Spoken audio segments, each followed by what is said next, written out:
What it do, what it don't, what it will, what it won't. Happy Good Friday.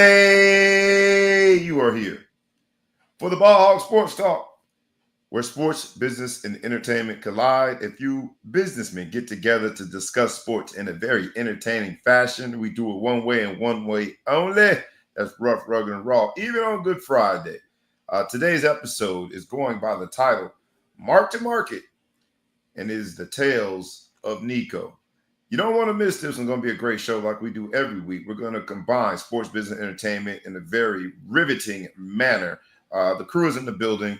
It is the Ball Hog Sports Talk. So no further ado, girls and boys, cats and rats, dogs and frogs, anything and everything in between. Please fasten your seatbelt.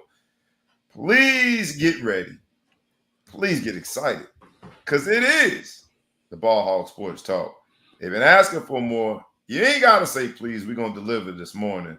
So let's go. Wake up, wake up, wake up, and stay woke. Because this is the Ball Hog Sports Talk with your boy, B. Brown, ESQ, a.k.a. the Ball Hog, a.k.a. the Mouth of the South. This is the place where sports, business, and entertainment collide. And we're going to give it to you rough, rugged, and raw. So come get you a spoonful, like some grits with butter and salt. You know how we do it in the South, y'all. Make sure you do not get caught in your feelings. Strap on your seatbelt and enjoy the ride. Come on, let's go.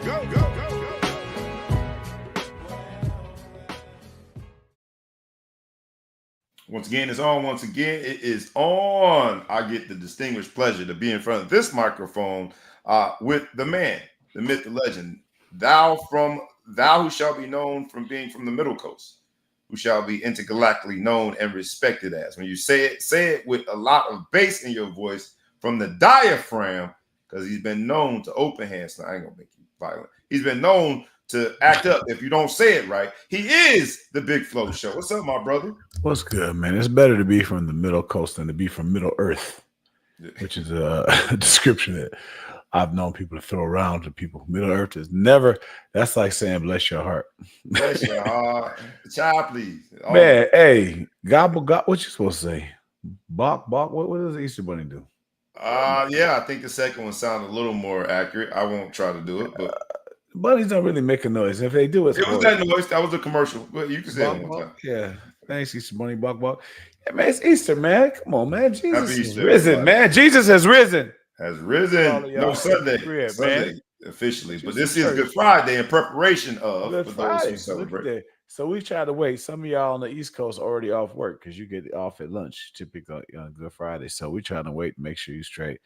Get you, man. Look, everybody get yourself a piece of catfish. And eat, and while you watch the show, this is your last Friday, you got to eat fish. And then after this, you get to go back to the state. Oh, catfish. I missed that one. That one on my lint. You don't eat meat. There you go. Hey, come on, man. The cat to school 3-4 times. So high school, college twice. Yep. Does Yale have any affiliations? Somewhere on campus, I'm sure. Somewhere. He went to church a few, 2-3 times. So anyway, man, everybody check in. Everybody out there check in. I see about 50, 60 people watching live. Everybody check in. Yeah, everybody who is anybody, check in. It's the place to be. It's the Ball Hog Sports Talk, where sports, business, entertainment collide. Like we ask you every week, we ask you humbly, please like, comment, share, tag a friend, tag a foe, tag anyone you know, and subscribe to the YouTube channel and to the podcast. Today's episode is Mark to Market, the tales of Nico. This is going to be a fundamental demonstration of why we are unique when it comes to covering sports. It's going to be a fundamental demonstration of how we extrapolate the real business concepts known in respective industries and apply it to sport, because sport is a huge multi-billion-dollar industry, and we're at the center of it. So let's hop in, man, because Mark to Market, and I'm getting this right from Investopedia.com. So I don't act like this is original. I won't do that. I can't pretend, but I figured I would give the definition. And Mark to Market is normally an accounting term that people like to use in finance on Wall Street. It describes losses that are generated through an accounting entry rather than an actual sale of a security or any other asset. And it's put in position for situations where there is an unrealized or paper loss. So the security itself, the asset itself, is down to a new market price, and it's significantly lower most times when you use mark-to-market losses, and it will allow you to capture the new fair value of said asset. With that background, we're going to hop right into the sort of why we did this.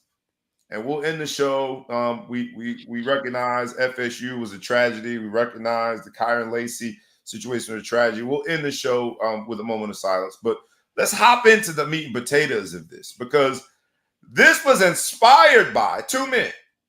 The concept of fair value when it comes to the assets that are in the sports multi-billion-dollar industry. Right? There's this fair value concept that was on full display this week, and I have to give credit where credit is due. Two men, both by the name of Nico, helped us understand mark-to-market this week. We got two Nicos. The first Nico is Nico Harrison, the GM of the Dallas Mavs, who went on I don't want to call it a press conference because you couldn't go in there with whatever he went on. He went a in double a room, secret meeting. Secret meeting that isn't secret, sort of public, but isn't public. And in this meeting, he divulged some ideas about why the trade with the LA Lakers and getting rid of their seminal piece, their most valuable, here we go, asset, and Luka was the right thing to do. And then there's Nico I, and people call him Nico I because no one can pronounce his last name, but we're going to try to pronounce it. You get first shot at it. Go ahead. I do have Mama say, Mama say, listen, my Polynesian brothers out there, love y'all. Love y'all. Great people, family people. I just can't do the last names, man. I'm not going to beat your last name by trying to get it right. So I'm just going to give you the one DJ ukulele, and this guy is Nico. Mama say, Mama say, Nico I is what they call him. But yeah, the Polynesian brothers. Appreciate y'all, man. Love y'all. I want to learn. I want y'all to teach me the haka dance. That's the coldest dance out. His last name is pronounced. Last names are tough. Ia Maleava. I'ma leave. That's Maleava. Hey, sometimes. So before I start talking about the young brother, I want to at least pronounce his name right. You think you got it right, but hey, I got it right. Only Shelton George said his name is Nico. I'ma leave. I'ma leave now. I'ma leave. I mess with that. I listen to that too. Nico, I'ma leave. But this particular Nico also helped us out when it came to market value, fair value, and market to market assets. Because when he decided to leave, when he decided to pronounce his last name, I'ma leave, we found out about markets. So let's hop right in, man, because I think there's a lot of there when it comes to these two gentlemen. And we'll start with Nico I, because Nico I has a few things in it. That story has a few things in it. It has the transfer portal, which is just, I mean, that thing, business booming right now, the transfer portal. Came in with a rawr. The transfer opened with 10,000. The transfer portal opened with a rawr. Everybody, anybody is in the transfer portal. So Nico I, his tale of Nico, helped us at least scratch the surface when it comes to the transfer portal. Although he went in with a do not contact, which means he good. I think he'll be just fine. But his story also has a lot to do with name, image, and likeness. NIL value. Fair market value for a starting quarterback who led his team to the college football playoffs, who was considered to be at least one of the general favorites to be in the Heisman for next year, we got to see what fair market value is of that particular described player through this Nico I. Let's just start with Nico I. When you hear about, because both Nicos made us to kind of like wrap our mind around valuation of assets. How are people creating this value of assets? And dare I say, just like a well-run company, right? Mark to market is usually talking about these companies that are publicly traded. They got to take a severe loss because of some asset or the security itself having a significant decrease in value. But how that value is established normally comes from three categories. Communication. Let's start with the communication when it comes to Nico I. When communication in terms of leadership, communication in terms of how the public is able to receive it, right? Because the consumer there, the shareholder, let's call them normal Tennessee fans. You hear about the Nico I story. For those who were under a rock all week and didn't hear, Nico I basically started before the bowl game or before the college football playoffs, nudging University of Tennessee to revisit the deal that paid him about $2.4 million in his sophomore year. At the time, he was the record setter. He was the record setter at the time. This is the gentleman from California that signed a record NIL deal going into Tennessee to start. He did not play his freshman year. He played his second year, had a very good year. I think threw 19 touchdowns, 5 interceptions. So statistically, from a ratio standpoint, pretty good. Was a little pedestrian when it came to their only game in the college football playoffs against Ohio State. But we would come to find out quickly thereafter that Ohio State was the absolute real deal because they put a slacking on everybody. They were that squad.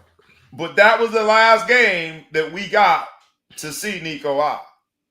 So from a value standpoint, the last chance that we had to see this asset, prime time, real deal Holyfield with a lot on the line, he was a little pedestrian. Although I think he had 2 rushing touchdowns, but they weren't really in that game.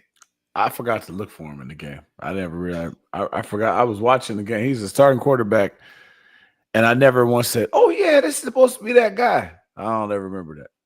You don't remember feeling that way? Do you think, from a communication standpoint, Nico I and his powers that be? A lot of people have put the onus on his dad and said that his dad is the one leading this negotiation and in charge of communication. Do you think Nico I did the right things for his own asset, his career, in order to maintain its market value? It depends on how much money he got from UCLA. It's reported that he's probably gonna take a little bit of a pay cut. But he got that. He got the look.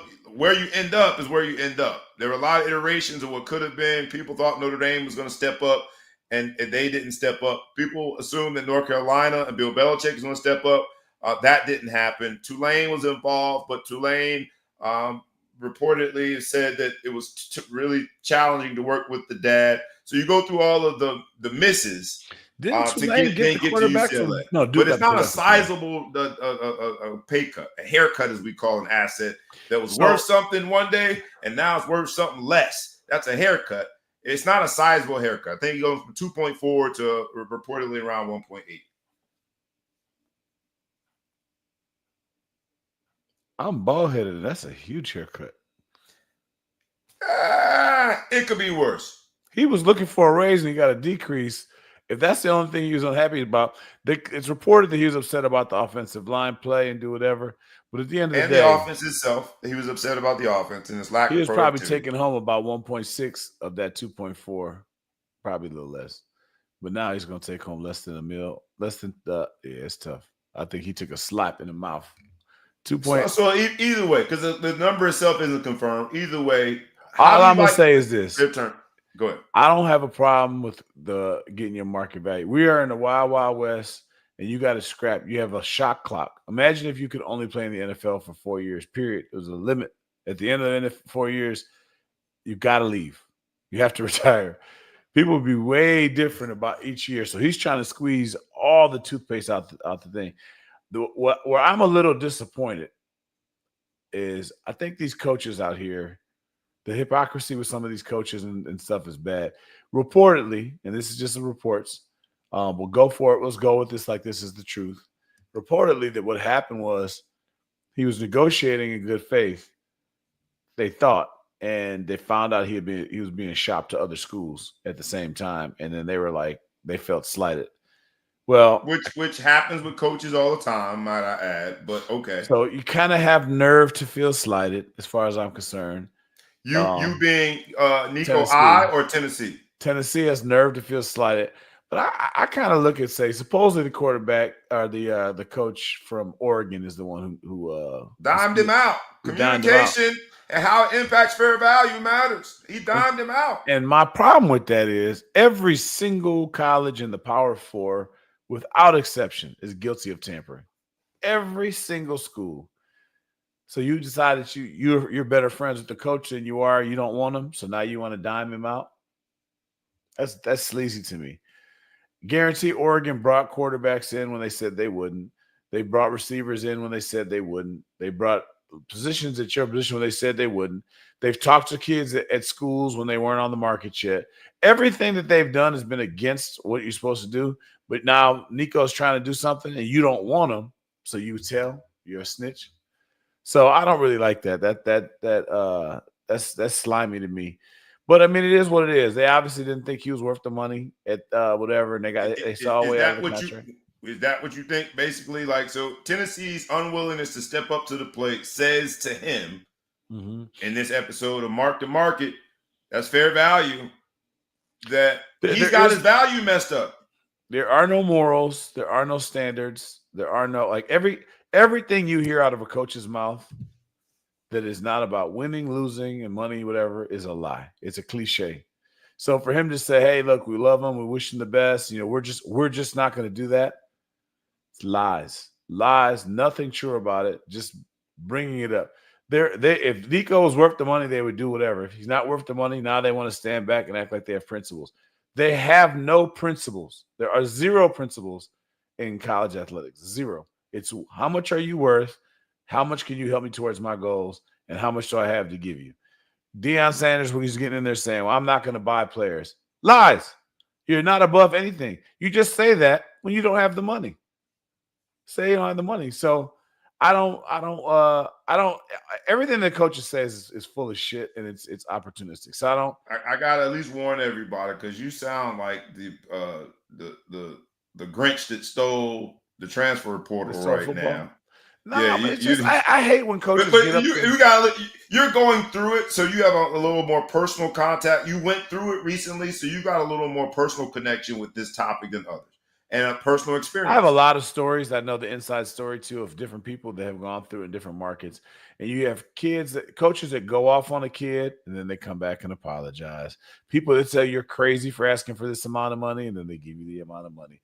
They're just a bunch of liars, man. They just say whatever's on their mind and whatever's going on, and then they either get their hand slapped or do whatever. They ghost a kid, and then they come back and say college coaches feel like there's nothing that a couple bucks and an apology can't cure. So they operate slimy. Called business. That's called business. They operate real scummy and slimy tactics.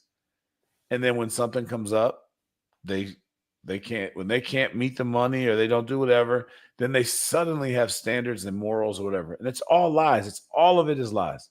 Because these are the same people that quit on their team before bowl games, that quit and do whatever. So just when they act like they're people of principle, it's offensive to me. They're not. Well, so all right. So here I am. Let's hypothetical. I hear that. I'm listening to the Ball Hog Sports Talk. It's Good Friday. I got it playing, or maybe I'm listening back in audio. I got the podcast in my ear while I'm working out. I hear that, and I have a son that is going into high school and about to go through this process.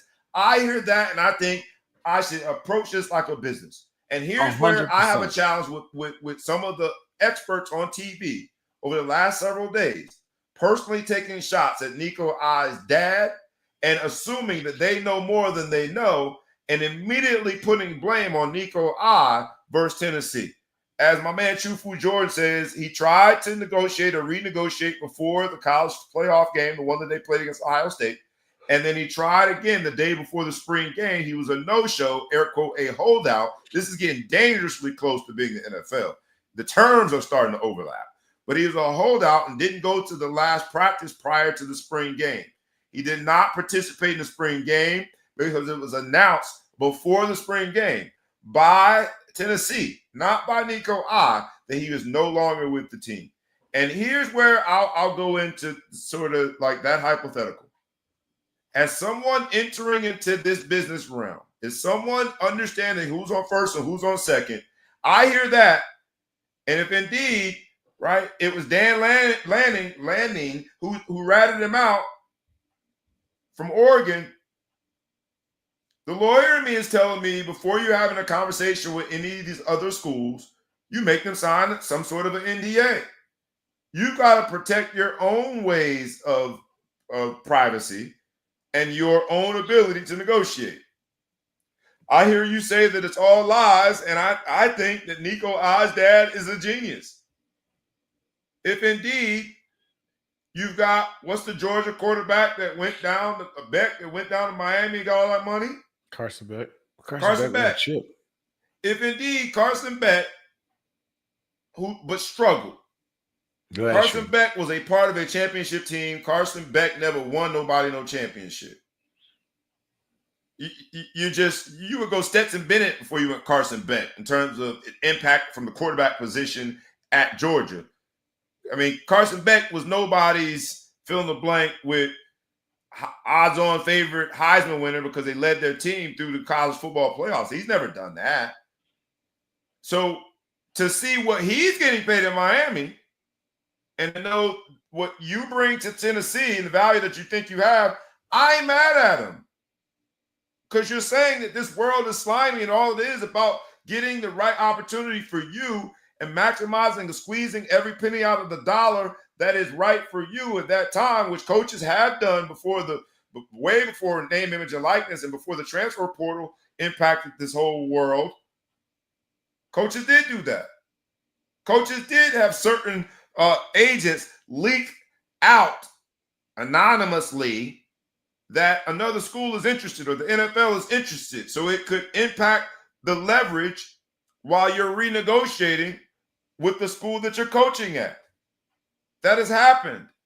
So if you're saying that now we are two cogs in this whole business world, why wouldn't I treat it just like the coaches?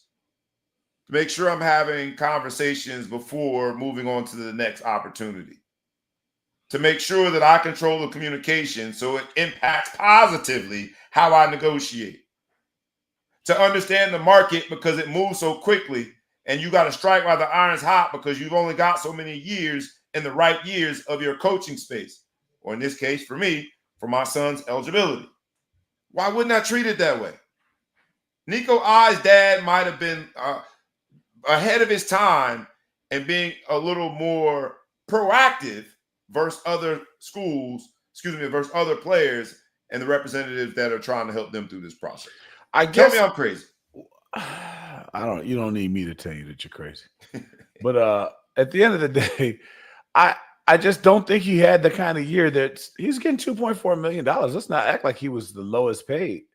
He's getting paid more than most quarterbacks. Most of the quarterbacks that are coming out, Northwestern just brought a quarterback in for $900,000 that, had good stats when he was at SMU. The quarterback, I don't know how much he got to go to Duke, but whatever. So I know we're not talking about the most highest rated guys that are out there, but there's a lot of 2.4. He was still in top 2 or 3 quarterbacks out there. I mean, they got the guy from Michigan. They got paid ungodly, but you can't put that. I mean, that one was such an anomaly. Bryce Underwood.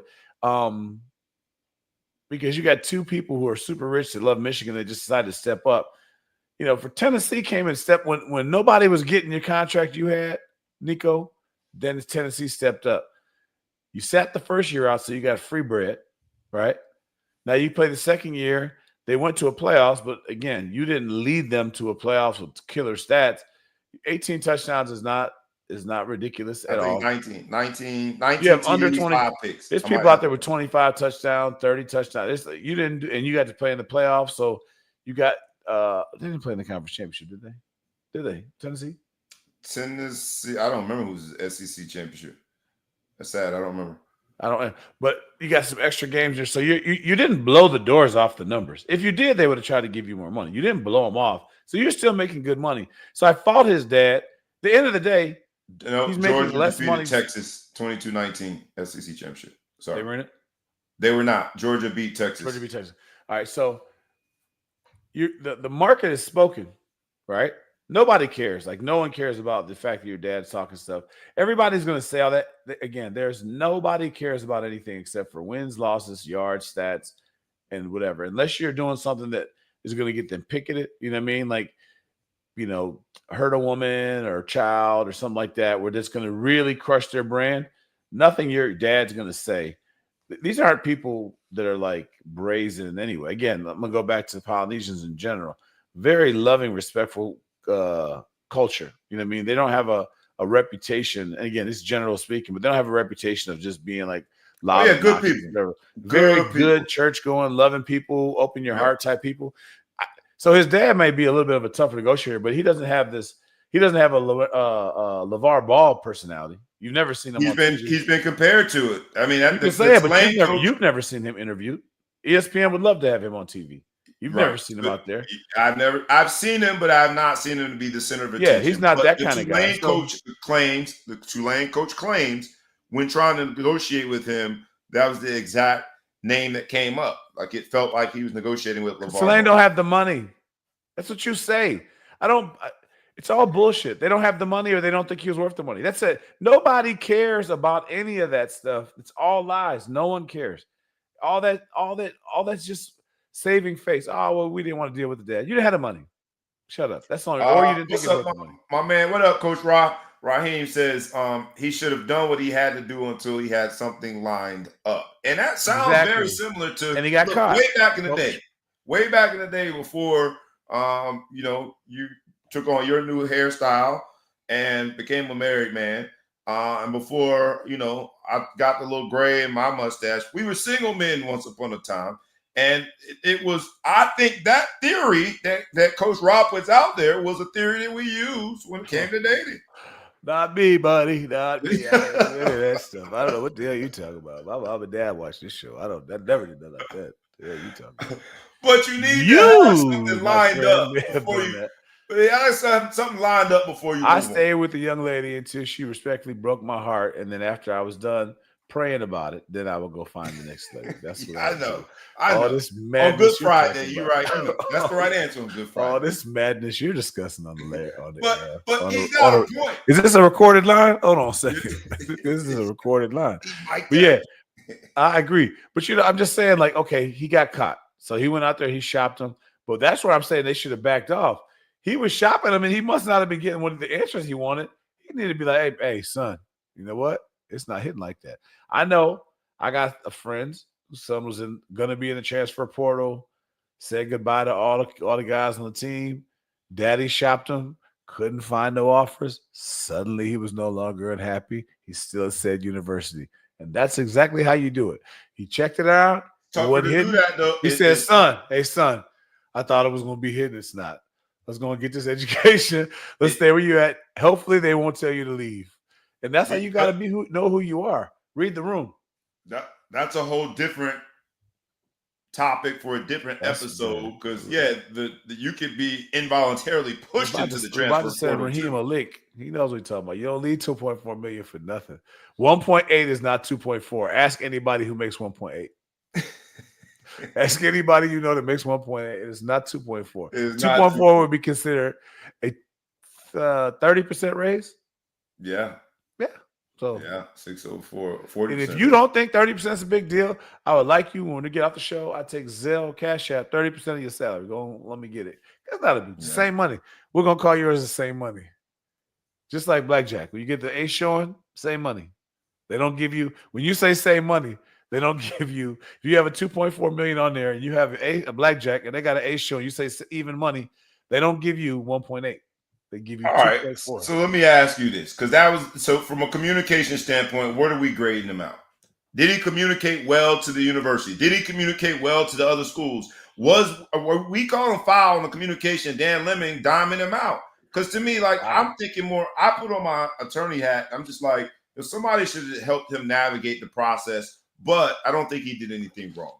I don't think he did anything wrong. I think he may be a little bit too open, but sticking out of practice. Now, supposedly he had already decided to transfer, and that's why he didn't go to practice. It wasn't a holdout move. That got misinterpreted, but he had already decided he was going to hit the portal, and then you don't go to practice. He just didn't. He just did he did it in reverse order. So you don't. I mean, that's why? Because I ain't finna go out there and get hurt and mess up my but it sounded like he held out of practice. Yeah, but he had already decided to get in the portal, so that changes it at least from a perceptive standpoint. You're not if you already know that you're going to the portal no matter what, so that kind of changes it. But I just feel like you should have had the thing out there, and you got bad information.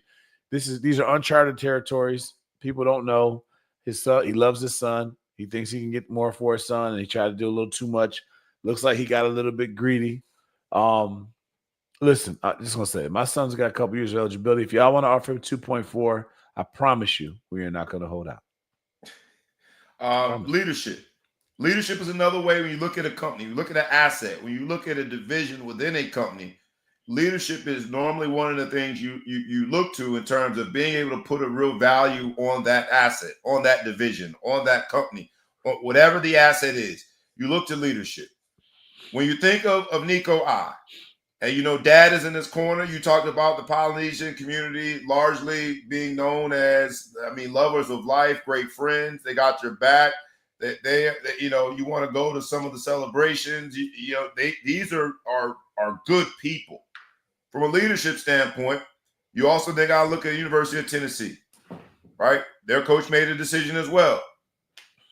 Their NIL collective made a decision as well. Their boosters made a decision as well.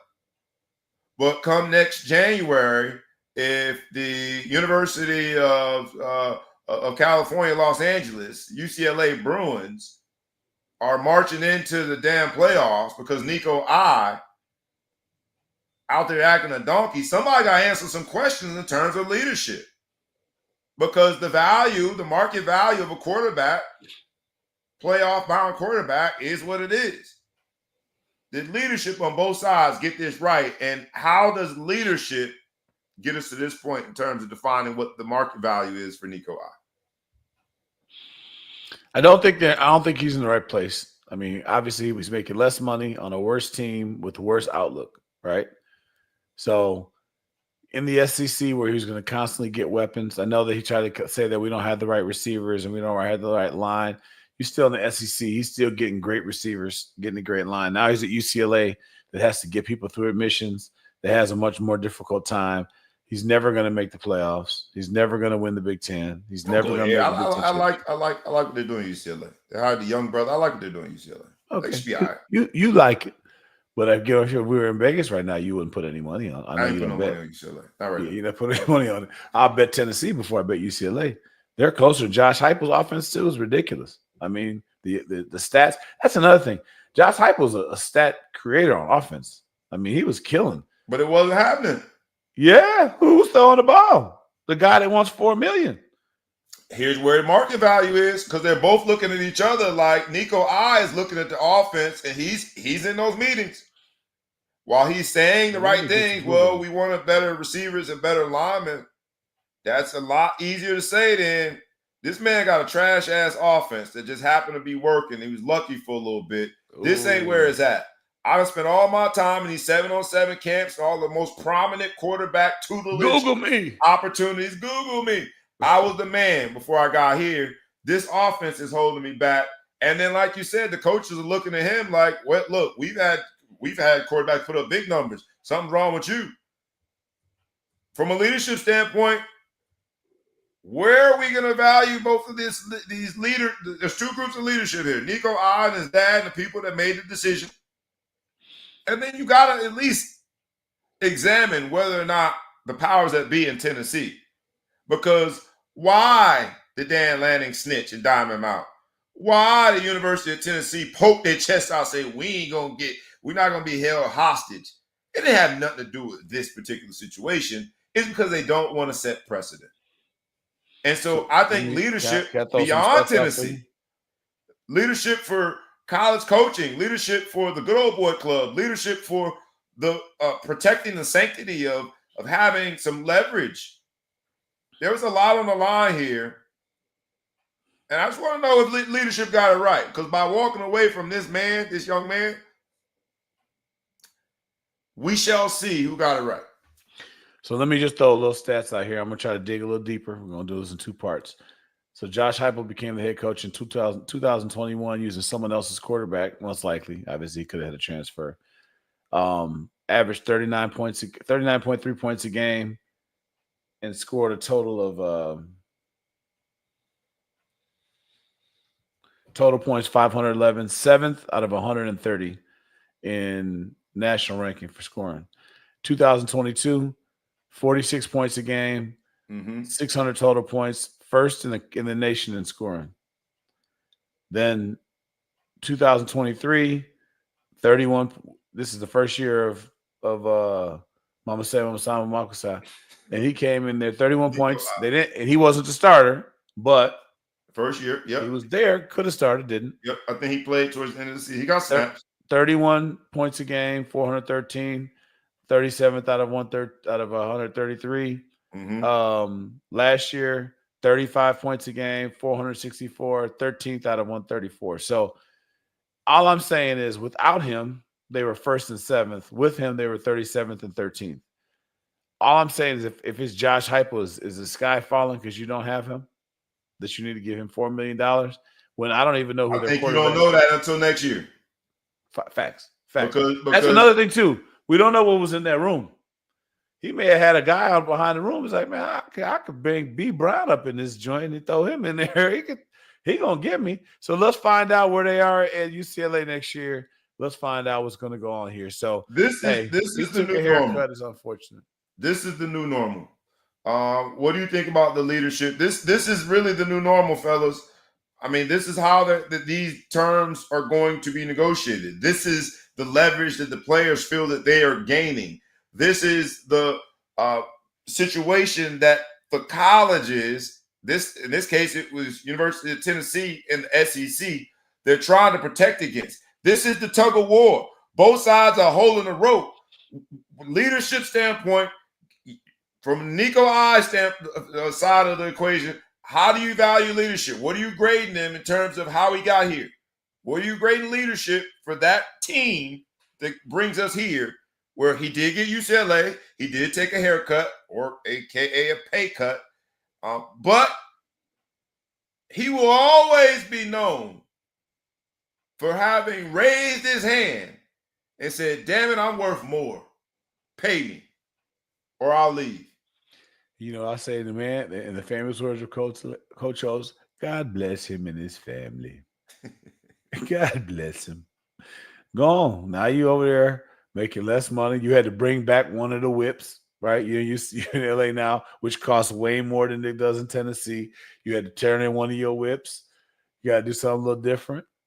You know what I mean? Now you might have to braid your own hair. At one point, Emily, can you afford to have your hair braided every week? Somebody braid my hair. You got to braid your own hair. So, look, none of this money comes to the Florima household. So, I wish him the best. Give it a grade. Give him a grade. Leadership. Nico I, the leadership team, gets a what? C-. C-. How about University of Tennessee? How about the collective that decided not to step up? The boosters that have been crying for them to win. They ain't won since Peyton Manning and what's the other quarterback behind him? Peyton didn't even win the championship. What's the black dude behind him that won it? I'm tripping. He's a big-time coach now. T. Martin. T. Martin. There we go. I love it. I'll keep saying it, and you keep going. My T. Martin. I said 3 times. Come on, man. I ain't hear you. I was in my own brain trying to hear. T. Martin went 36 and 37, set the record for most completions in a row. I remember that. I know my history. So for everybody that has been waiting on the next T. Martin, the next championship, the next SEC championship, the next snip of a national championship, you were that much closer. You got into the first iteration of the college playoffs with your quarterback that's got at least 2 more years of eligibility should he choose to explore both years and stay and take some more of that NIL money. And you walk away from it. What do you grade leadership? And I'll even go further. The bigger macro leadership, because you know Dan Lanning snitching was just trying to get the good old boy on the same page. We can't do this. Trash. You know that them saying no was to create a precedent that protected the existing relationships and contracts. What do you grade leadership in terms of people that said, walk on? This final exam still hasn't been out, but the semester grade, as we are right now, is B+. You like it? I just think that they must know something. So they sat back and said, all right, we had $2.4 million dedicated to him. So he's probably, I don't know, off the top of my head, top 5 paid quarterbacks. You think that's about fair? Without at knowing 2.4? At 2.4, top 5. Definitely top 5. He was top 5 too. It's top 5 paid quarterback. We can take that money. They're gonna pick up a man from Notre Dame. Watch. The dude from Notre Dame that we shouldn't have let go. Steve Angeli. They're gonna pay him maybe to make him happy a meal, but probably about $850,000. Then they're gonna go get these monster receivers that's gonna be out there, and the linemen that Nico they couldn't get, they're gonna go get some of them. Although some of these receivers started to get about $2-3 million around. They trying to get crazy. Well, look, Fran Brown at Syracuse. He said trying to pay $2 million. Fran Brown at Syracuse. If you need to understand where we got this whole concept from, right? The tale of Nico, these 2 Nicos help us get here, but the concept of mark to market, there is a fair market being established in real time. We are seeing it. Congress is going to have their day in court and say what they need to say. But with the market, letting the market handle the market, telling people to stay out of the markets, free enterprise, it'll create the value. Fran Brown said it. He's like, man, we got a dude here trying to get $2 million a year playing receiver. And he ain't saying by name, but we know who he's talking about, Jeremiah Smith. He said, maybe old boy down in Ohio State, but we ain't paying nobody $2 million to play receiver. And you know what I did when I heard that Big Flow show? You threw the ball to your son. I went outside and we started throwing the damn ball again. Catch this motherfucker. Hey. No, he threw to me. My son is down there training now, baby. You never know, man. Me. I play the receiver. Let me play the broke down. I got a year won't left. Pay him $2 million. I still have a year left. The NCAA saying that they're going to let you get all your eligibility regardless of time. I got a year left. I got one left, player. I don't know how well I can catch, but we'll figure it out. What do you grade leadership on the other side, man? Let's give them a grade before we move on to the last of the categories. Leadership B+. When it comes to those who walked away. What do you grade them? B+. You gave them a B+. Perfect. Let's move on to the last category, man, because when it comes to fair value, when it comes to these assets, execution and strategy, do you think Nico I and the powers that be in that Nico I camp, what do you grade them in terms of execution and strategy? You wouldn't listen? I gave him a C-. That was a different category. That was leadership. This is, do you think they executed on their strategy? Oh, F for that. F. Wait. F was a C- to the F.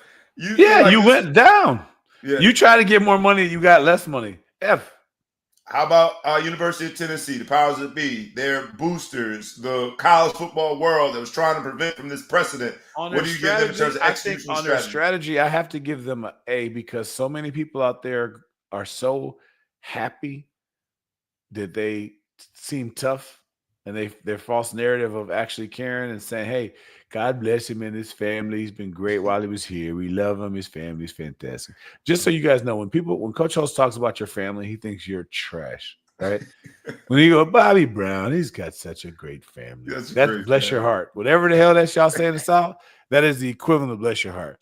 He thinks you. That's like somebody said, not to be disrespectful. No disrespect. But you know what's coming next is about to be so blatantly disrespectful. He's got a great family. He thinks you are trash. He hates you, right? Great family. He can't play. I can't talk about football. I got to talk about the man's family. Good. Comes from a good family. So that's the situation there. So you're giving them an A on execution. They get an A. I'll take that. Let's look at another because when I look at this NIL thing, I look at the transfer portal. You look at all the people in the transfer portal. There are teams that have been left bare in the college basketball space. Baylor will have naked. A grand total of 0 players going into the season next year. Basketball? 0. Indiana too. Indiana as well. So you got 2 college basketball programs. Not just any college basketball programs, 2 programs that have been in the hunt. Baylor more so than Indiana lately. I mean, Indiana is a blue blood. Blue blood. It's the equivalent of a blue blood. And they are sitting there with nobody on their roster. Like they have a workout today. No one is there. Yeah, seriously. Like our coaches can't come into the workout. I mean, nobody's going to be at the workout because we ain't got no players. Mark the market, the tales of Nico have gotten us to this place where they have 2 basketball programs. Great college basketball programs. Programs that anybody is going to take the call. If a 5-star player goes on Instagram today and announces, they do all glory to God, AGTG, all glory to God, I just got my Baylor offer. People gonna celebrate. All AGTG, all glory to God, I just got my IU offer. They celebrating. They putting flames in the comments. Neither team has a single player on their roster right now. How do you not, if you're one of those guys in the portal, how do you not go like this? Hey, I'm gonna stay. I'm gonna go ahead and stay. You're at least the captain. At a minimum, the captain. I gotta be the captain. I gotta be the one. At least get pick my number first. I'm gonna get my number out. At least go. If it's nothing else, you got your number, man. I got my number. Yeah, do you coach fire got the coach? Only vets get to choose their number. I'm a vet. I'm only vet. Do you fire the coach? Say again. Do you fire the coach? No. Definitely not Baylor. Baylor ain't firing their coach. I think IU just went through. Can that many people be wrong? Well. Now everybody didn't get there the same way. So it's interesting. They all left. You can't make your recruits happy. You can't got some of those are transfers. The guys you brought in, you can't make happy. The walk-ons ain't happy. Nobody's happy. Everyone thinks you're wrong. You got to go. And another case of it, fire because everybody hated him, and that was grounds for termination. Don't nobody like you. Have we gotten too far? There's a player now that did the kid Dior. I can't think of his name. Basketball kid. Yeah, who's on his 14th school? 14th school when you count all the high schools. Have we gone too far? WVU, the football program, another all glory to God. If a 4-star receiver puts out there right now, all glory to God, this has got my WVU, West Virginia Mountaineers offer, we celebrating. They've had 30 people enter the transfer portal. 30. Are we in a new stratosphere and have we gone too far? 14 schools. 14 schools. 14 schools. Have we gone too far? The pendulum always seems to swing too far in the other direction. I would argue in this episode of Mark the Markets, what the tales of Nico have taught us in this new space of transfer portal, when you go in there, if you got a ingrown toenail, anything throws you in the portal now, have we gone too far? Because when you hear of Baylor basketball having 0 players in their roster, Indiana University basketball, the Hoosiers having no players on their doggone roster right now, WVU, the Mountaineers, a premier football program, a powerhouse, dare I say, put out a ton of NFL guys. They got NFL Hall of Famers that attach themselves to WVU. They are Mountaineers. They had 30 people into the damn transfer portal. Have we gone too far? It's so crazy. It's college athletics is in the worst and the best place it's ever been at the same time. Well, I say the best place it's ever been is it's so competitive. The product on the field is so great. The football playoffs were a complete success for the entirety of football. You didn't know Ohio State was going to get a chance to make a comeback after having an embarrassing loss to Michigan. Shouldn't even made the playoffs, made it and destroyed everybody. So the best team in college football won the championship. The NCAA tournament was great at the end. 2 teams that you never were going to expect to see play for a championship played and gave us a great game. And all these people transferring, all these people making all kinds of money, people leaving because their money's not enough. It's the worst place ever, and it's the best place ever at the same time. So I guess my question, have we gone too far? Sounds like you one day we say yes, one day we say no. You're in between. In some ways, we have gone so far that it's hard to enjoy. In some ways, if you just don't care about all the noise and you don't pocket watch and worry about some of the stuff that doesn't really affect you, it's the best thing ever. We got 39-year-old freshmen.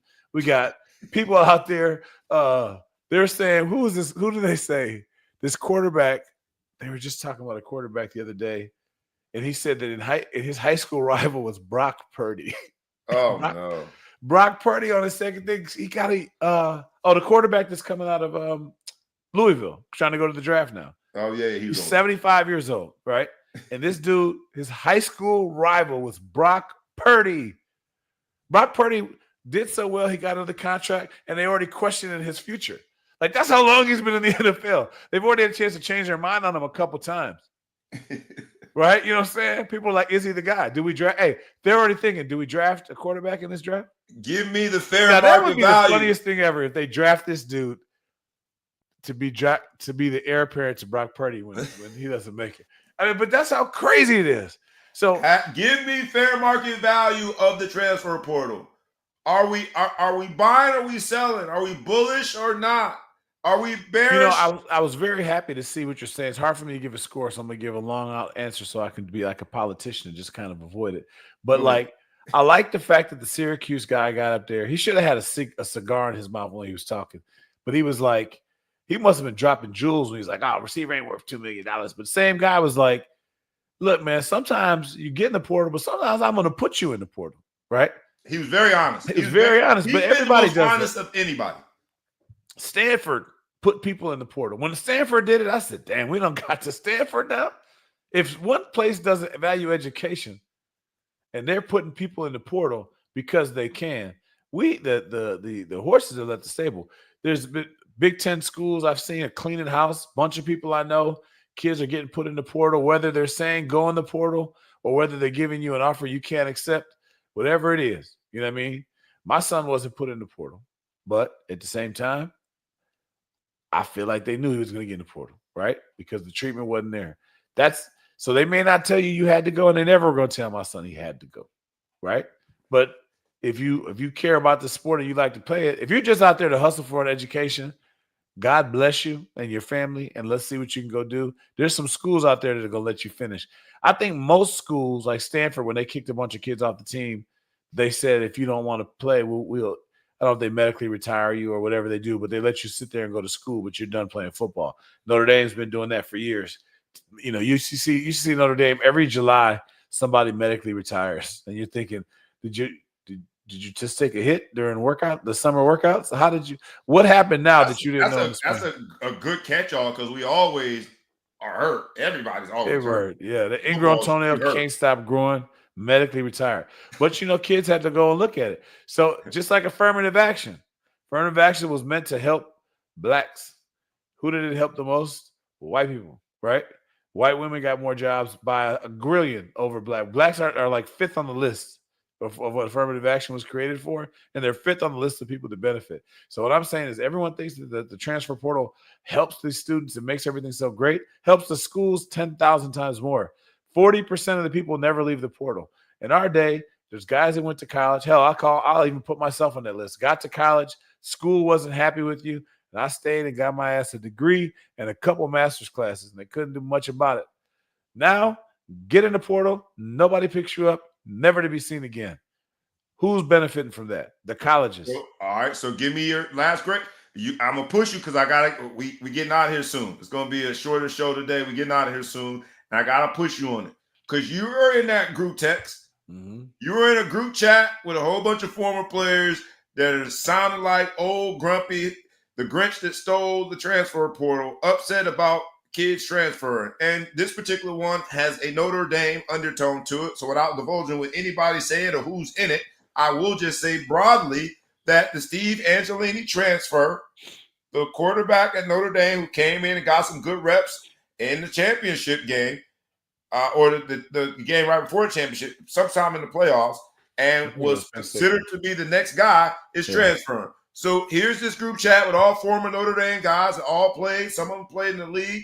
that all were under a different era, under a different regime, where you couldn't just transfer because you had to sit out a year, where you didn't get paid, at least above the table. And you see the response to the news that Anthony is transferring. Hope he got his. Some guys are celebrating it. Yes, go get paid. Go get your money. Like my man Chu Fu says, he lost his job. Go find a new job. Other people are saying they're not teaching these kids anything by allowing them to take that as an alternative. You got to fight for some things. You got to fight through some things. How many guys were on the bench when the season started, got their opportunity, had a breakthrough? How many guys were on the bench when spring started, got the fall, went and snatched the job back? And you got to fight through some things. When I teach people how to be leaders, husbands, right? Like, you're going to go through some things in life. And I'm asking you, what is the fair market value on this transfer portal as it stands now? Are we buying or selling? Do we like it or not? I know that I love your answer, but if you had to stamp approve or disapprove, we're buying or selling. Personally, I really like the transfer portal when it was just grad transfers. I think your nephew was one of the first grad transfers I've ever heard of, right? I think they were the first or second one Notre Dame ever took. I love the idea of grad transfer. I thought it was great. It was an incentive for kids to hurry up and graduate, and then you got all the control back you needed. You got still plenty of people that got to go and transfer and do whatever. But then I used to always think, if you're not a first or second string guy, you should be able to transfer, right? If you're a second string guy, maybe you're there. I like that. All right, so you might be on something. Create a condition, a stipulation, because we all put our depth charts out. Mm-hmm. If you're not at least second string, then maybe we have complete freedom to transfer. I like that. Yeah. And so I look at that and it's like, okay, but to hoard guys and to keep guys, we all know about guys who, didn't want to leave. Because, there was a stigma. When you transferred, it was so unheard of. It was a real stigma. We had a guy, Tyler Young, that transferred and went to Pitt. I don't know anybody who kept in touch with him. We had a guy, I can't. You were evil. If you left, you were evil. It's weird. Now it's like whatever, man. Now, shit, my son's friends transfer. He's like, cool. I got a school I can go visit, and we can go kick it. And we had kids at Northwestern that transferred to Notre Dame that still came back to Northwestern on the weekends to hang out. It was a business decision. But you were a traitor when you transferred before, and you never to be heard of again and do whatever. And and there was not a very high success rate in transfers. I know Dorsey Levens went to Notre Dame. He transferred to Georgia Tech, and he played a nice NFL career. That wasn't heard of. Most of the guys who transferred, it was more of a washout. Now my son has so many guys, so many of his friends are in the portal that transfer. Remember, I used to give you the stat of 11 guys on the 11 guys have transferred or that went D1 out of his school. I think 8 of them have transferred. You're talking about from that one program. My son's the third basketball team we played on from third grade to seventh grade. D1 and football. We had 11 D1 players. And I'm just trying to do a quick rundown in my head of who's actually stayed. But let's stick with 8. If you're wrong, oh well. You ain't wrong by much. 3. I'm thinking 3 are at the same school. Everybody. So that's the new world we're in. And so there's no embarrassment in it. It's like whatever. No embarrassment. Some have gone up. Some have gone down. Some have transferred 2 or 3 times. You know what I mean? That's 27%. 3 out of 11 is only 27% are in the original institution in which they went. And that's the new world. Do we like that? We're winning. I feel like we're winning because we're the only one out of the 11. He's the only one who's graduated so far. Other ones are going to graduate. Don't get me wrong. But he's the only one. There's another one that we devised a plan for him to be able to transfer and then still get a degree from the original school. But I feel like he's I shouldn't say winning because I'm not competing with these kids, but I feel like real happy to say that, all right, he still got the degree and now he's going to go do what he's got to go do.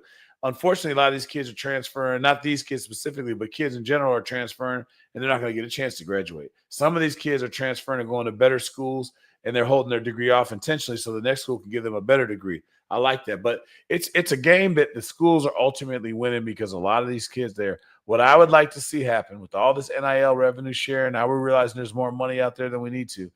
I would like this to be the rule. If you get in the transfer portal and you cannot find a place to go, that you can no longer play on the football or basketball team or whatever sports team you're on, but that school has to finish educating you. I think that's a better option than some of the smaller division programs saying that the new school should pay a finder's fee. If this new school is going to have to pay anything, I think it should pay the amount of outstanding education that the young person could not get because they got into the transfer portal.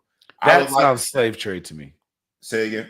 That sounds too slave trade for me. Oh, I got to pay for the person. No, what they were saying. No. So now that's playing reparations to the slave owner. Not that these kids are slaves, but I'm saying is why would a school have to pay the other school any money? Here's why. They were saying that they spent the money on finding and discovering the talent.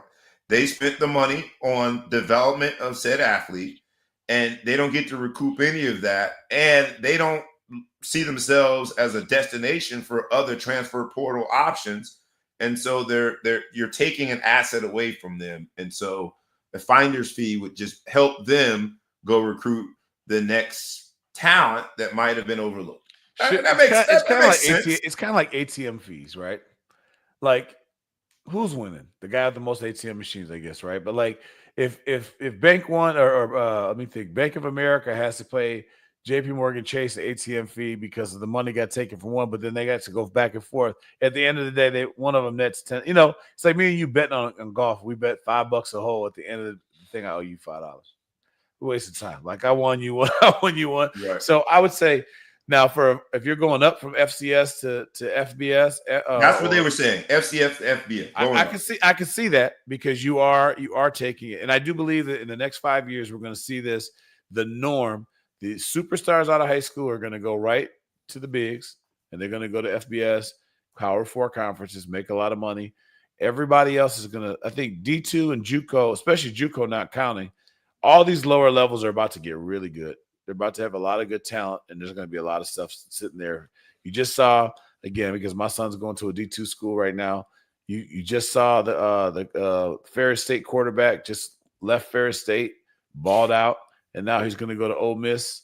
They got a couple getting paid. I don't. Did they say how much you paid? The number was out there. I'll mess it up. I remember being very impressed by the number. Yeah, and so I mean, he did ungodly stuff. He had 1,000 yards rushing, 3,000 yards passing. I mean, he did ungodly numbers, but that's what you would expect from an Ole Miss caliber player playing at the FCS at the D2 level. So, you know, obviously, I look at that and say to my son, like, okay, let's go over here, get off, and see what happens. Let it do what it do. But I think that that is going to be the norm because, you know, I'll take again my son as the examples. You know, he went to a Power 4 school. Circumstances didn't work out for him to get on the field as much as he would like and in the earlier years. And then he got a little old, and now they're starting to look at other younger guys, see if they can get them on the field. Whereas if he would have went to a Group of 5 school coming out, which none of them recruited him, but if he would have went to a Group of 5 school coming out and played as a freshman or sophomore, he'd be looking at the Power 4 right now and about to get a check. So I think people are going to start noticing that. You know, you're still always going to get the kids that think that they're going to be a star right away. But if you can't play right away, unless it's a really good academic institution, your best bet is to go the lowest level or the highest level you know you can play as a freshman or redshirt and then play, and then transfer up when they find they have a better indication of who you can be. So that's the way it's going to be eventually. You got the last word on it. I don't think you gave me an answer necessarily, but I told you before I was going to be a politician. You were a politician. I'm going to ask everybody, when it comes to the transfer report. I'm going to leave. That is good. I'm going to leave. I'm going to leave. When it comes to the transfer portal, give us what you think the market value of it is now. Is it something you like? Are you buying? Are you bullish? You think it's a good thing? Or is it something that you think has gone too far and that you dislike? Are you selling? Are you bearish? Is it a bad thing? Where are we with the transfer portal? because when we first started discussing players having options to get out of there, selfishly, I felt like, yeah, this is what is needed. It'll help with leverage. It'll help with opportunities. It will mean that these coaches that have lived by this good old boy concept for the longest, knowing that you couldn't leave because you had to sit out a year, would lose some of their power. And now I'm torn. Please weigh in.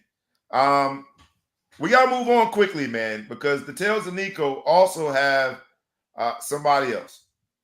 Nico Harrison from the Mavs. And when you're talking about fair market, we're talking about mark to market, you're talking about what creates fair market. The three things we talked about is communication. We talked about leadership. And then we talked about basically the execution of strategy. Nico Harris, from a communication standpoint, had one of the most bizarre things that have ever happened. He had sort of a press conference, but told the media personalities that were there that they could not use recording devices. He had a press conference, but didn't even take questions from the people he was in front of. It was more of a soliloquy. He stood up there as though he was in English 101 in college, your first presentation, and just talked. And a lot of the stuff he said was bizarre. A lot of stuff he said was bizarre because he didn't speak to the questions that the media would have asked. And so from a communication standpoint, he failed miserably. From a leadership standpoint, he talked about needing to do what was right for the Mavs, not needing to do what was right for fandom necessarily or what was right for Luka, but do what's right for the Mavs long term. The Mavs came out and played very well as a 10 seed. They won their first game. We'll see if they move on. They play again tonight. But they look, if you put Kyrie in that mix, like they actually could have something. So we'll see from a leadership standpoint whether or not he was right. And then I guess it's to be determined execution of strategy. But when it comes to Nico Harrison, who has been the villain, who's taken all the heat for the Luka trade, when you compare him to a guy like the Phoenix, the new owner, the young brother in Phoenix, brother meaning there's two of them that are very rich, not brother meaning he's black. He owned it, said we were embarrassment this year. You look at Jeannie Buss. Jeannie Buss went on to Sirius XM for 3 hours and answered questions from the audience. You compare that to Nico Harrison, and you think, what a disaster.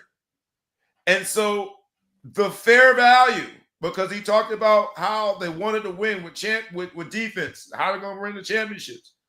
The fair value of Luka was questioned. The fair value of the trade was questioned. And now we got to ask whether or not Nico Harrison is just being the brunt of the joke.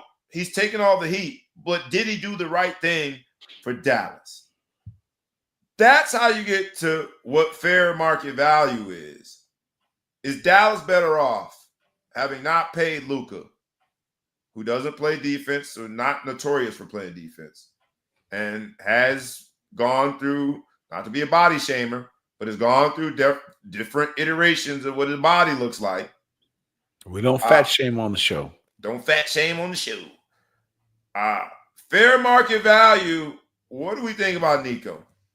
And where his Dallas Mavs are. I think it's tough, man. I think that you sports are entertainment, right?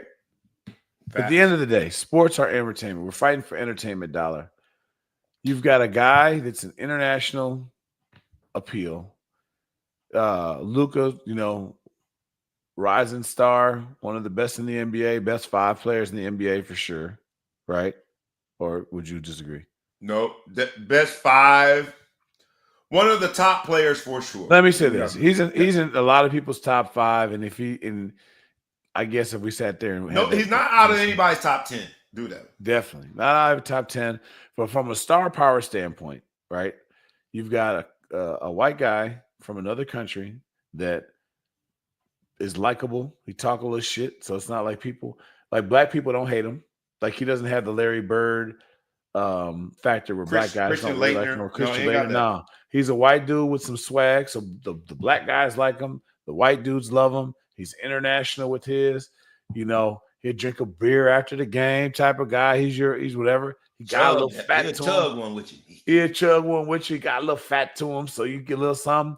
He'll still do whatever. He just don't play no D. Right? He just don't play any D. A lot of people don't play D. I just don't think, I don't see how you as a program that built their back on Dirk Nowitzki and all that kind of stuff. I don't know how you give him up. I really don't. I really don't know how you give him up. I don't think that he cared well. When they won with Dirk, that was a different era. And Dirk is 6'11". I'm just saying, let's just look at the commonalities. You're in the South, right? You're in an area that's in the South, and you've got a legitimate, like, you're not trying to play the Great White Hope. You have a legitimate white star that straight legit that deserves everything you say about him, deserves it, and happens to be a white guy, right? The only time you ever won a championship was with Dirk Nowitzki, who deserved everything good you said about him and happened to be a white foreign dude, right? So you have the formula of how do you keep people happy. Dallas Cowboys are trash. So you have a chance to kind of take over the city that I swung on for no reason. I love that. But I'm saying you have a chance to kind of take over, be the love of the city with this star that you have over here.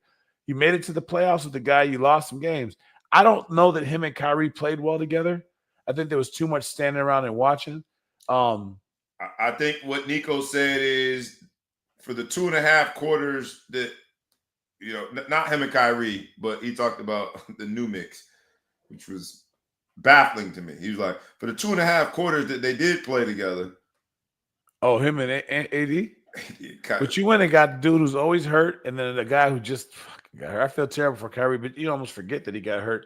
But I mean, I don't think that's a bad combination. I do think that the Kyrie, take away the injuries that you can't take away, that's a good combination to have an inside-outside game guy. Because now you had two guys. When I watched the Mavs, I saw too many times where Kyrie was kind of like, "What am I supposed to be doing right now?" He's too ball heavy because Kyrie's ball heavy. AD is not. AD doesn't have to be ball dominant. You give him the ball when you want him to, but he'll go down. He doesn't have to do everything. And then he cleans up your mistakes. He does a lot of great things. He's a great basketball player. He just made out of paper mache. So from that standpoint, they didn't have a horrible team. Again, they made the playoffs without Kyrie. It's not a horrible team. I just think that you got to read the room. The first game that this guy ever plays for you, he gets hurt. That's who he is. He showed you who he was.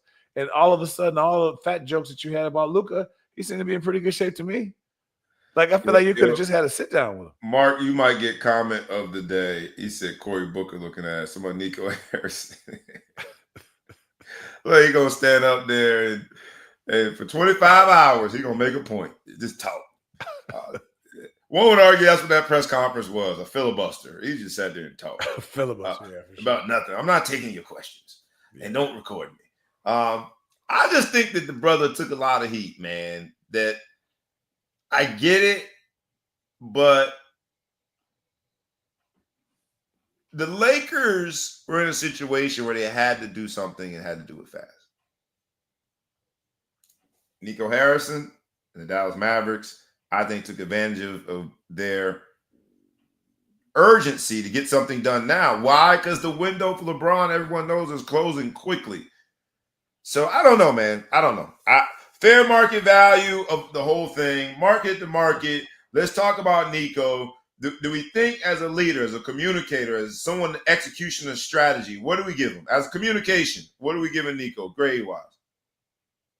Is it on a curve or F?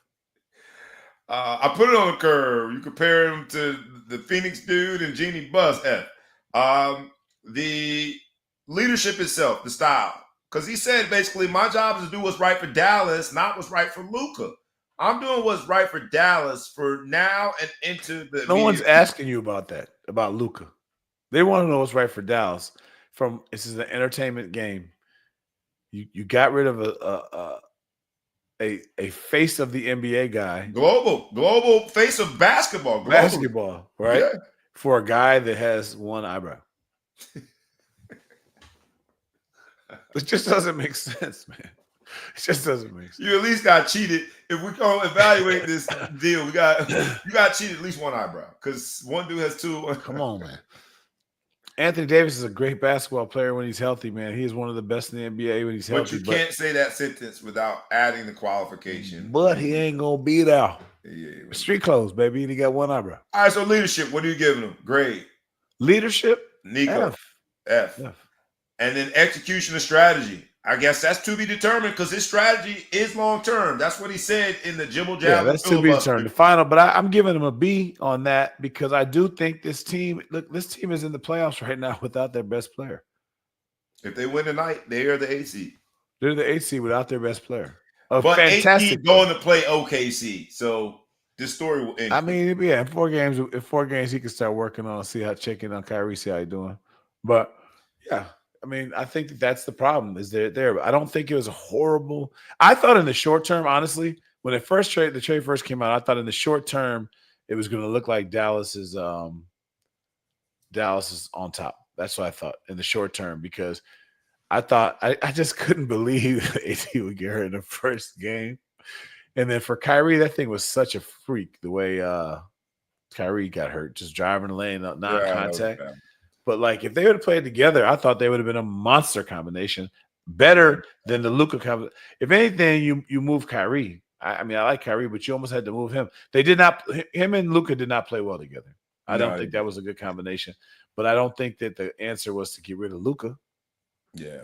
So like for those who are still watching, the show is Mark the Market tells the Nico, give us your answer, your grades. What do you grade Nico Harrison, the GM of the Mavs, when it comes to his communication style? Where do you grade him in terms of being a leader? And where do you grade him in terms of execution of strategy? Because that's how you value an asset. The asset that is the Dallas Mavericks. Where do you grade him at now that Nico Harrison has done what he has done? Dallas Mavericks do play tonight. They get a chance to play Memphis, who lost the 8-9 round to Golden State. Great game. So the Mavs go to Dallas, travels to Memphis. They play at 9:30 tonight. Should be a good one. Dallas was able to win as a 10 seed over the Kings. That's how they got to this point. Golden State was able to beat Memphis. Eastern Conference, my Miami Heat beat up on your Chicago Bulls. Treated y'all like the little punks that y'all are. Little middle coast. Middle coast that. How about that? And we did it in Chicago. Yeah, I mean, we did it in Chicago. Michael Jordan was probably in there some way. Michael Jordan to roll over his grave to see how we played the doggone Chicago Bulls. Man, it's bad when a man alive and he roll over in his grave. Yeah, roll over in his grave. He owe you one. It's like a delayed penalty in soccer. Yeah, man. Yeah. He's planning to roll over his grave after watching that game. Miami gets to play Atlanta tonight at 7:00. Should be a good one. Trae Young and the Atlanta, I want to call them the Atlanta Falcons. I almost call them Atlanta Falcons. Atlanta Hawks lost to the Magic. So the Magic move on as the 7th seed to play Boston. And whoever wins tonight, Miami versus Atlanta, gets the amazing opportunity to play Cleveland, who's looked unbeatable. So those are your NBA playoffs. Should be good. WNBA Draft was last week. And like everyone knew, Paige Beckers went number 1. We talked about the number 2 spot being Olivia Miles to give away, and she gave away by staying in college. So there's a very tall woman who I think is also from France. Everyone's been calling the female version of Wemby. She can dunk. Should be a good season. 3 rounds of it. I thought it was pretty exciting. So we'll see whether or not any of those players, we've talked in the past about how a lot of the WNBA players that hear their names called will not make a roster because of the roster limit. So we shall see. And finally, we go home with this in our Ball Hawk Spotlight moment. We talked about all the things that were right or wrong or indifferent when it came to the transfer portal, NIL on the collegiate level. And it is, as you see this morning, it's a divisive topic. I wanted to, in our Ball Hawk Spotlight moment, talk about the other end of it. Because a 4-star player, Alabama's number 1 2027 recruit, a young man by the name Cam Pritchard, turned down $750,000 that he was offered, a transfer offer. I guess they're going to call it a portal in high school. And he said he's going to stay at Thompson High School. And I thought the way that I thought he was at St. Thomas. No, he's not at St. Thomas. Oh, I lost all whole perspective. I thought it was one of your people.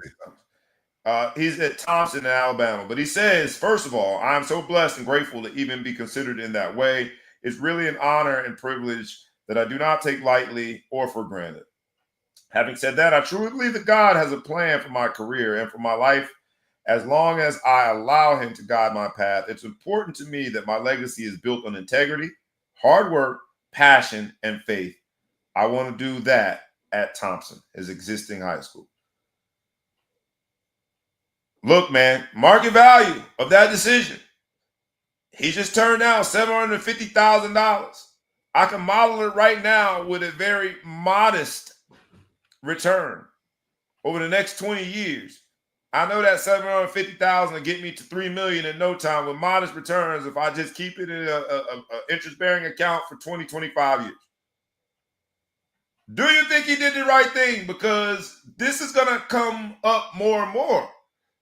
With the money starting to trickle down, the NIL opportunity is starting to trickle down, the transfer portal concept is starting to trickle down. And so if you live in a state that allows their high school players to get paid in name, image, and likeness, and you see a player, a four-star player like this young man who's in a different state that might not allow, because I think Alabama is one of the strictest when it comes to name, image, and likeness. I'm almost certain. So Cam Pritchard can't get paid in Alabama. Was pursued by another school in another state and decided to stay. Do you agree with it? Are you buying? Are you selling? Is it right? Is it wrong? All I can say, man, is I want to be invited to this young man's house for dinner because his mom, I bet she can cook. That's the only thing I can think of, dog. How does that have to do anything with the money, man? He don't want to leave the house. Something's up. Something ain't right with that boy. Hey, that's $750,000 of $1 million, baby. You $750,000, $3/4 of the way there. And he said, nah, I'm good. That's just in high school. High school. Not college. Not a game. Not a game. Practice. Not a game. He's going. And he's class of 2027. So that means he'd have 2 years. What you gonna get next year? $750,000 to go to high school? Because then you go back.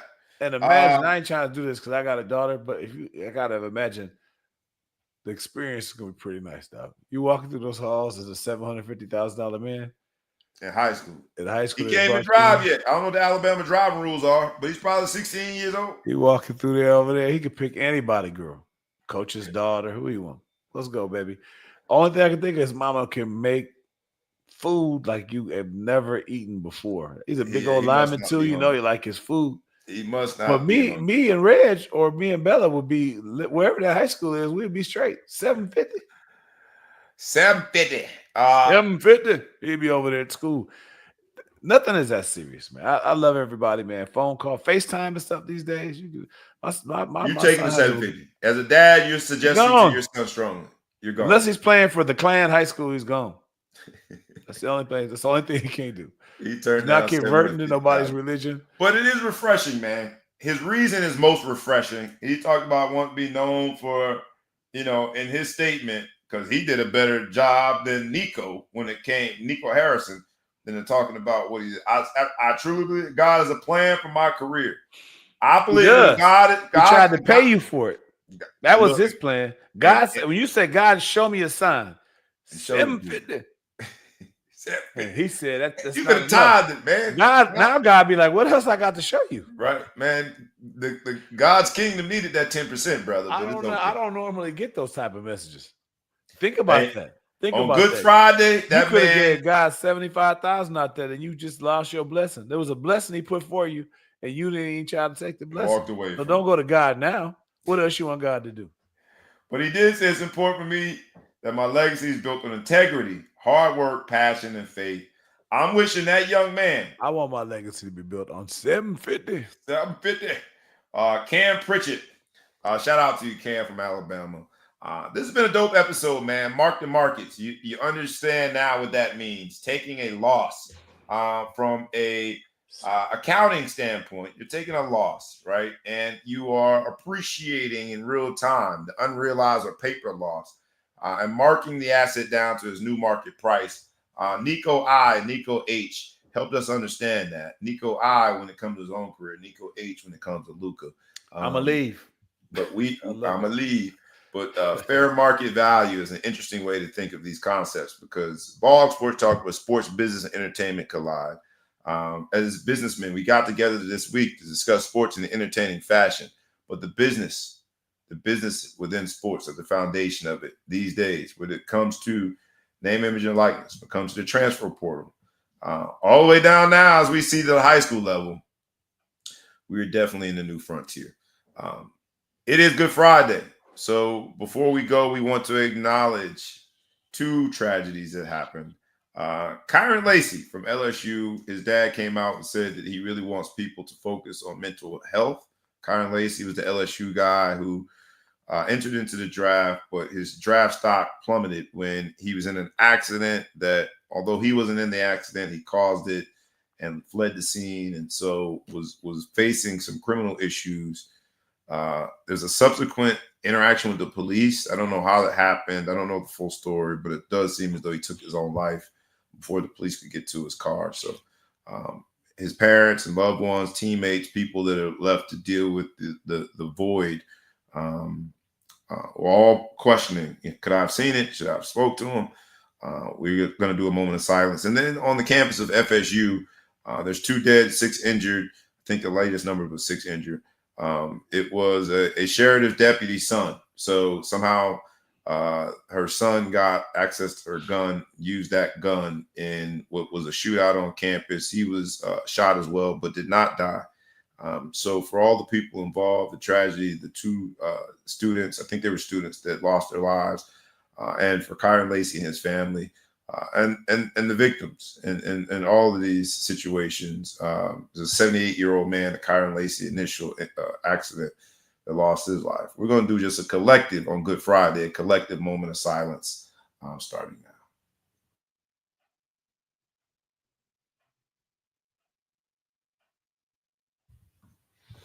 now. Hate to leave on a somber note, so we'll leave with this. As you guys get together, go ahead. I was going to give you the ball hog moment I just saw. Shout out to Coach Matt Rule from Nebraska. So now that they're going to cut down the cap to 105 players, he's going to have a scrimmage on April 26th for the players that are not projected to make the roster. Good for him. Give them a chance to get a little film out there and showcase their skills so they go to the next home, man. I'm going to go and give that a clap. Big round of applause, man. As you guys get together to celebrate with your families, enjoy the time with family. Remember the reason for the season. And for those who do celebrate from a faith standpoint, Easter, happy Easter to you. He is risen, is what you will be hearing on Sunday. Remember all the sacrifices that have been made for you from a faith standpoint, but then also remember the sacrifices that are being made on your behalf on a daily basis, because those have real value. This has been the Market to Market Tales of Nico episode. We are the Ball Hog Sports Talk. He is the Big Flow Show. I am your boy, B. Brown ESQ, a.k.a. the Ball Hog, a.k.a. the Mouth of South, a.k.a. Mr. Excessive Celebration, a.k.a. Breezy, a.k.a. the Councilman, a.k.a. Coach Bobby. And this is your show. It is yours to keep. Thank you for your support. Please like, comment, share, tag a friend, tag a foe, tag anyone you know, and subscribe to the YouTube channel and the podcast. With that, on Good Friday, we is out. Peace.